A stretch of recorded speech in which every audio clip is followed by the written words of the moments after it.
Ito ang matapang na hamon nga mga idol ni Baste laban kay General Torre na kung saan nga mga idol ay hinamon ito ng suntukan na sinasabi nga mga idol ni Baste na matapang lang daw di umano nga mga idol si PNP Chief General Torre dahil nasa posisyon ito. Subalit ayon nga mga idol kay Baste ay suntukan na lamang para bang kaalaman.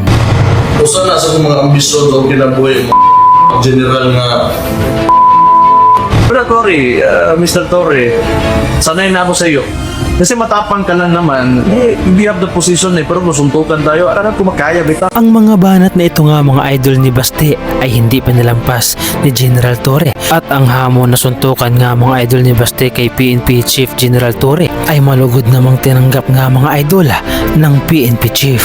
At ito nga mga idol ang mga naging sagot ni PNP Chief General Torre sa hamon ni Baste. Naghamon siya ng suntukan. And well, sa atin naman, whether he's serious or not, sa atin, let's just put this on a better use. Kung yan ang gusto niya, madaling pagbigyan yan, boxing na lang para madaling iset up. At gawin natin this coming Sunday, 9 o'clock. I'll be there in Araneta. I'll ask Araneta to set up a boxing ring. Hopefully, they will oblige. Kung wala naman, di maghanap tayo ng kung saan gym ang gusto niya. Siguro you can find sponsors. Per round, may mag-sponsor. So, let's place their merchandise before each round. So 12 rounds para medyo marami-rami ang sponsor, marami tayong may raise na pondo.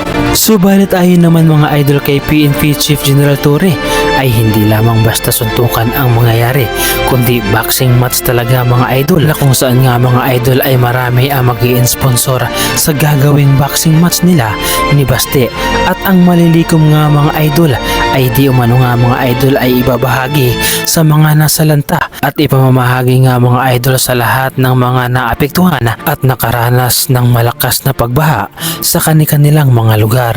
Pero you know, tamang-tama dahil marami ang nasalanta ngayon ng bagyo at baha.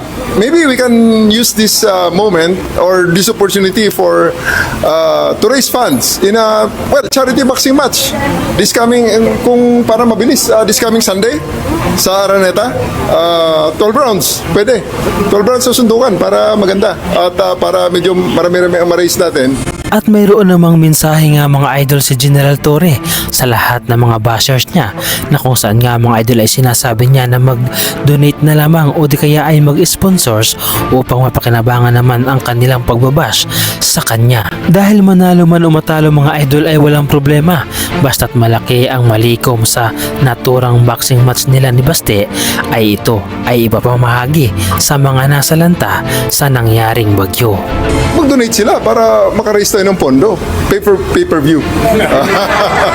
Si Baste nga mga idol ay 37 years old habang si General Torre naman nga mga idol ay 55 years old.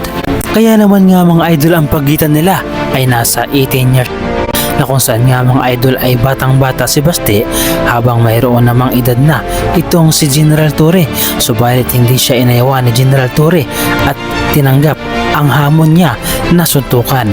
Subalit ang mangyayari mga idol ay boxing match at hindi away kalye. Subalit ang malaking katanungan ngayon nga mga idol ay kung tatanggapin ba ni Baste ang hamon na ito ni General Torre, lalo pat nag-uumpisa na nga mga idol na mag-ensayo si General Torre upang kung sakali na pumayag at patusin ni Baste ang hamon na ito ay nakahanda siya. Ipinapakita lamang mga idol na General Torre na hindi siya basta-basta umaatras sa hamon, lalo pa nga mga idol ang umahamon ay Duterte na kung saan nga mga idol ay galit na galit sa kanya at panay ang patutsada at batikos sa kanya. Bagamat may edad na nga mga idol si General Torre ay ipinapakita pa rin niya ang kanyang tapang na kung saan nga mga idol ay hindi niya inaatrasan ang bawat hamon sa kanya. Kaya naman pagkakataon na ito nga mga idol ni Baste upang iparamdam kay General Torre ang kanyang galit, lalo pat itong si Baste nga mga idol ay marunong din magboxing at nag-iensayo din madalas sa pagboboxing. Kaya naman kung sakali nga mga idol na matuloy ang laban na ito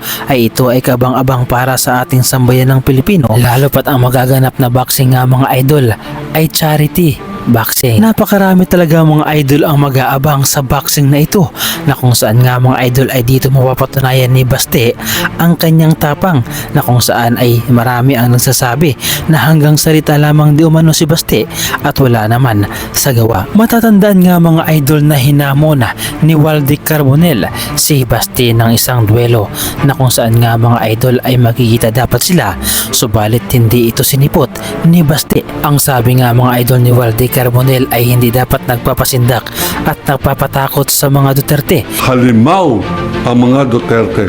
Pag tayo po'y nagpatakot, para po natin silang inaayunan. Sige, takutin mo pa kami. Dapat meron pong boses nagsasabing, takutin mo laylan mo. At sa gaganapin nga mga idol, kung sakasakaling ang matuloy ang boxing match ni Baste at ni PNP Chief General Torre, ano kaya nga mga idol ang kahihinatnan at ano ang magiging resulta ng laban? Dahil ayon naman mga idol kay PNP Chief General Torre, ang laban na ito ay magiging charity, na kung saan nga mga idol ang malilikom ay mapupunta sa mga nasalanta ng bagyo. At ang gusto nga mga idol na mangyari ni General Torre ay hanggang round 12 ang laban nila ni Baste, upang sa ganun daw hindi umano nga mga idol ay mas maraming pera ang malilikom, upang mas marami ang matulungan na mga nasalanta ng bagyo. Subalit tila hindi na nga mga idol matutuloy ang laban, dahil itong si Baste Duterte nga mga idol ay may panibagong kasunduan, na tila nangangahulugan nga mga idol na hindi siya sumasang-ayon sa gustong mangyari ni General Torre. Huwag ka mag-alala, Torre, kasi matagal ko na talaga gusto makabugbog ng unggoy. Kung gusto mo lang talaga ng suntukan, bakit kailangan mo pa mga charity? Why do you need kailangan mo pang gamitin yung nangyayari ngayon na baha dyan sa Metro Manila? If you're really serious about this, kung gusto mo yung charity na yan and you've laid some conditions, then let me lay my own conditions. At sa mga pahayag na ito nga mga idol at kondisyon ni Baste Duterte, ay marami nga mga idol ang nadismaya at hindi nagustuhan ang kanyang mga pahayag na ito, na kung saan nga mga idol di umano nga ay siya naman ang unang naghamon ng suntukan at niresponse lamang siya ni General Torre, na kung saan nga mga idol para kapikapakinabang ay charity boxing sana. Subalit ganito nga mga idol ang naging pahayag ni Baste Duterte. These are my conditions. Pakiusapan mo yung amo mo na presidente and let it come out of his mouth that all elected officials should undergo a hair follicle drug test. Papalagan ko yung charity mo na yan. Walang problema. If it will answer the issues nitong bansa natin, I can do that.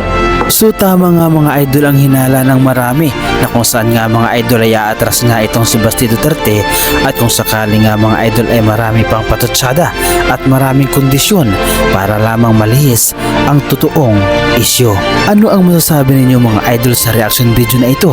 At ano ang masasabi ninyo sa mga pahayag ni Baste Duterte, na kung saan nga mga idol ay hindi niya tinanggap ang hamon ni General Torre?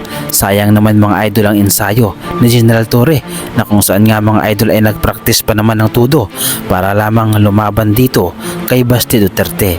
Ano ang masasabi ninyo mga idol sa reaction video na ito? Ibahagi mo naman mga idol ang inyong reaksyon at opinyon sa ating comment section.